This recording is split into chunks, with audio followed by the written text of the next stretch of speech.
Okay, Tim Stobo here again. I wanted to talk about rebuild kits. I get a lot of people asking me why I don't sell rebuild kits on my website.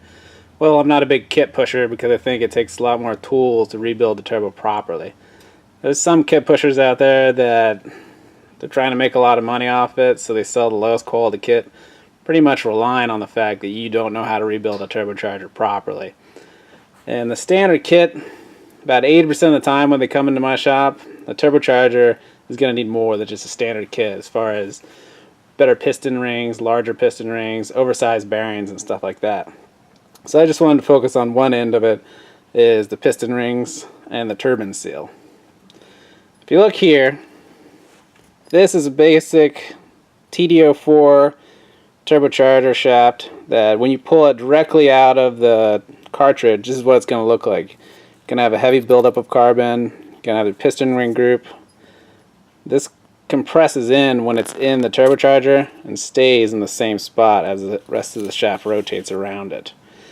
And so you actually want this carbon buildup because it helps seal up the turbocharger the further it goes along the road, because you start getting a little more tolerances in play.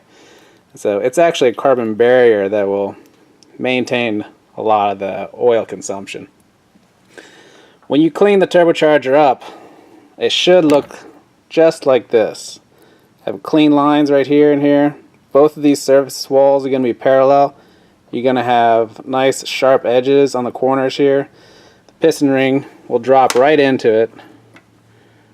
Here's a standard piston ring. Oops. Here's a standard piston ring. As you stick it in there, you shouldn't have more than that much play. Now there is actual tolerances that you measure, but I'm not going to go over that right now. And so if you have another turbocharger that's got too much play in it, that ring's just pretty much going to fall right out of it. As you can see on this turbocharger, what happened was it had thrust bearing failure, and you can see along the groove right here you have this cut.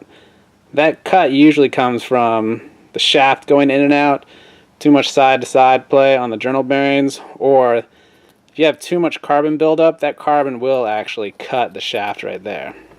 The only way of correcting this is to machine outward to a larger piston ring, or you can weld this closed and recut it. I don't recommend that because a lot of times the turbine heads start to bend, and so you're better off at some point trashing the shaft and getting a new one. Now if you look at a repaired shaft, you can get 10,000ths over piston rings. This one's been machined over, so the tolerances come back in it. It's really important that you have parallel walls in there. Parallel walls are what keep the oil in.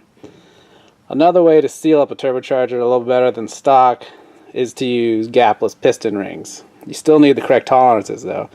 You can see in here these rings, they compress and pretty much close up so you have zero gap. And so that's just one side that I can help you out with on the seals. Next up, I'll talk about the actual bearing surfaces, on if you can have any grooving or not. And I'll get you all set up for next time. Thanks a lot.